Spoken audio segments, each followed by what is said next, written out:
I came to the floor to deliver a speech on the debt ceiling and all the activity surrounding the need to increase our debt ceiling. But I took time to listen to Senator McCain while I was here, and I have to say that I agree with Senator McCain. We need a breakout strategy.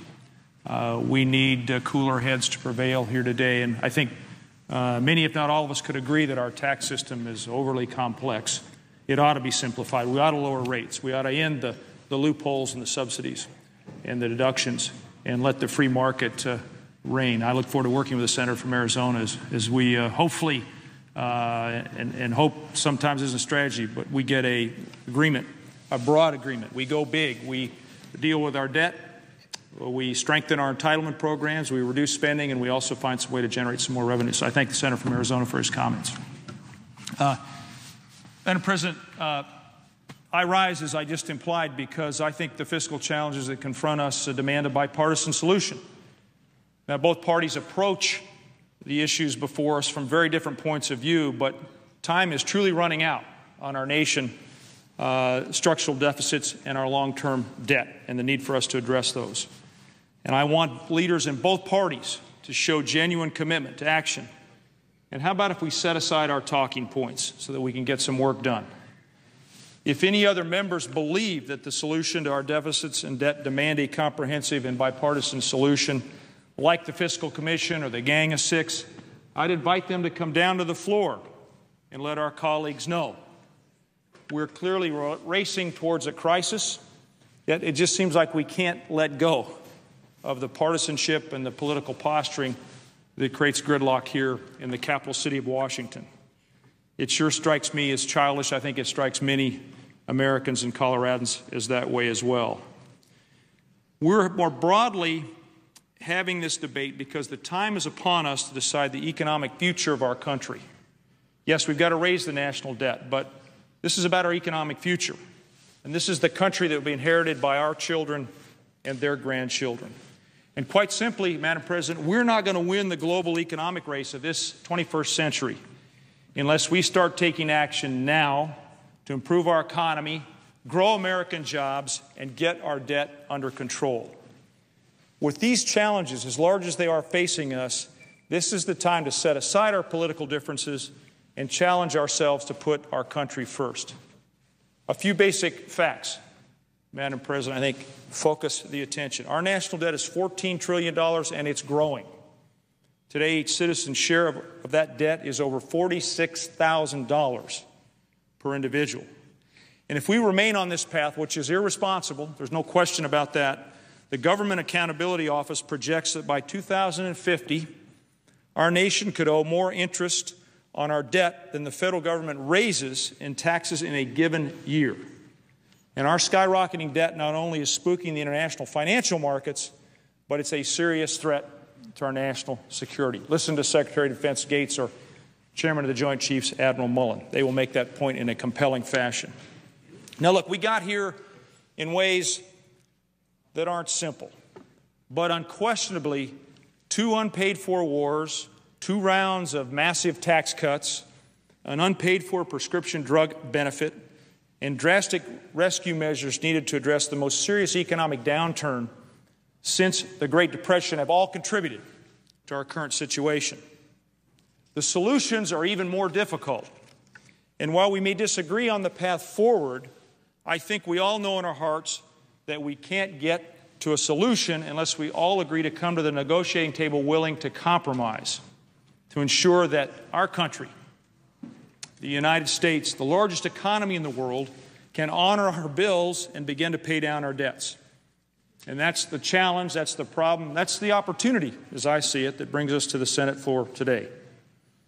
Now, Madam President, we began the year with serious and I believe earnest conversations about this in not one, but 2 groups of lawmakers in the House and the Senate. Yet, despite all the talk and a lot of hard work, rather than nearing an agreement, we seem to be coming to an impasse. In the last few weeks, the state of negotiations seem to have fallen apart, with key players choosing to walk away rather than compromise. We hit the same roadblock that always inhibits action when things get tough. Politics get in the way. And in fact, it seems like, Madam President, everybody in the world except the Congress seems to know that time is running out. Just think back to April. Standard & Poor's cut the U.S. ratings outlook to negative due to uncertainty over the budget deficits and the debt ceiling. This month, Moody's piled on, warning that it too may downgrade the U.S. ratings outlook to negative as early as July. It is July 6th because of concern over gridlock here in Washington. And I have to say the American people are running out of patience as well. Back home in Colorado, people are wondering what in the world we're doing here in Washington. I wasn't up for re-election in 2010, but I was listening to what the voters were saying. They clearly said to us they want us focused on jobs, the economy, and the debt. And they wanted us to work together. Consider the direction I got recently from Kurt, who's a constituent in Arvada, Colorado. He wrote, "I'm counting on you to put the interests of everyday Americans above party politics and join your legislative colleagues on both sides of the aisle in finding sensible solutions to our long-term national debt problem." Many more Coloradans have sent me similar messages. I got one from a Boy Scout, David in Evergreen, whose words are stronger than mine. He said, "I think the United States government should stop spending unnecessary money. We should first focus on what is necessary. It is amazing how much money our country owes. It is constantly going up. I just looked up information about the United States debt clock, and I think this debt is way too high. People in the federal government in Washington, D.C. are spending money as if they had all the money in the world." David, if you're listening, I agree. Madam President, no question, Americans want quality roads, a safety net for the sick and elderly, and strong investments in education and research that will spur innovation and good-paying jobs. But we need to commit to ensuring we have the financial stability to pay for them. For too long, the American people have been collectively told by us here in Washington that they can have more of everything they want without us fully paying for it. But to preserve a promising future for our children, for Kurt's children, for David, we're going to need to face up to some hard truths. 50 years ago, my father, former Arizona Congressman Udall, supported what should only seem natural, tying spending directly to revenues. Let me give you a couple of examples. If we want to give oil companies $1 billion in tax subsidies, then let's raise taxes by $1 billion to pay for them. The same thing, though, goes for overseas conflicts, agricultural subsidies, infrastructure, and yes, even entitlements. Coloradans from across my home state have told me they want to see their leaders try using some common sense, the kind of common sense Americans use when they're faced with the hard job of balancing their own budgets when money is tight. As a senator, I've successfully led the fight to end wasteful earmarked spending, proposed measures to cut redundant government programs, demanded line-item veto authority for the president, and yes, pushed, and I see my colleagues from the other side of the aisle here, for a sensible, balanced budget amendment to our U.S. Constitution.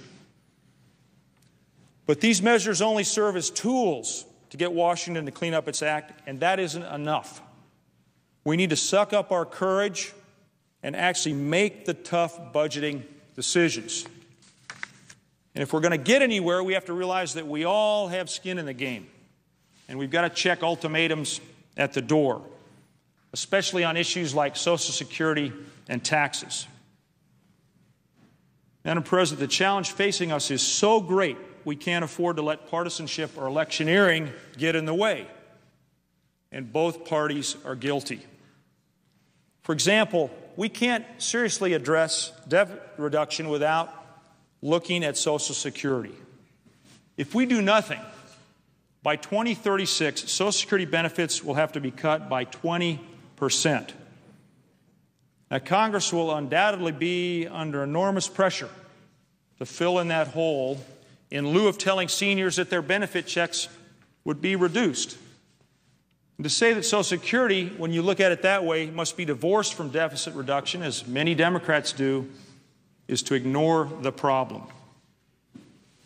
Now, in a similar vein, it's unrealistic to maintain, as my Republican colleagues do, that raising revenues can't be a part of the deficit and debt reduction equation. We should all be honest enough to admit a simple fact. No amount of spending cuts alone will reduce our deficits without unreasonably harming Social Security and Medicare. For some to say that revenues should not be part of the deficit reduction picture is either a sign that they're not serious about getting our debt situation under control, or they're being disingenuous about the dangerous implications spending cuts alone would have on our hardworking constituents who rely on these important programs.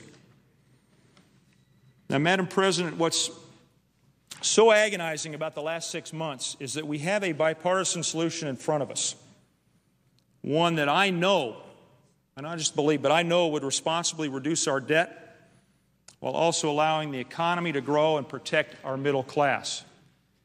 In December 2009, I know the presiding officer and I, along with a number of other senators, pushed for the creation of the President's National Commission on Fiscal Responsibility and Reform, which was then chaired by Erskine Bowles, a North Carolinian, and Alan Simpson, a Wyoming resident. And they did an exhaustive study of what it would take to get our debt under control, and last year they delivered a report on how to reduce the debt by over $4 trillion in the next decade and bend the curve back to a much more sustainable federal budget situation. They comprehensively addressed all of the issues that must be on the table, namely spending cuts, reasonable entitlement reform, and some new revenues.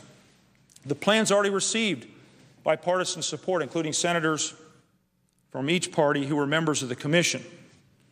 Rather than arguing, we could be acting on these recommendations. And look, if we don't want to follow those exact recommendations, let's all at least agree that everything must be on the table in these ongoing debt discussions. Madam President, many of us here simply want to roll up our sleeves and get to work. I see some of my colleagues on the other side of the aisle. I know that they share that sentiment. Even if our leaderships in both parties are demanding that we be quiet. But I think we can all focus our attention on a sensible bipartisan plan, work together, and pass it into law before our national credit rating is downgraded and we damage our chances of winning the global economic race. The chair knows, my colleagues know, I'm not a particularly dramatic person, but I have to tell you, I really believe that nothing less than the fate of the U.S. economy hangs in the balance. And I'm certainly willing to stay here day and night, weekends and holidays, into Washington, D.C. to help put a plan in motion.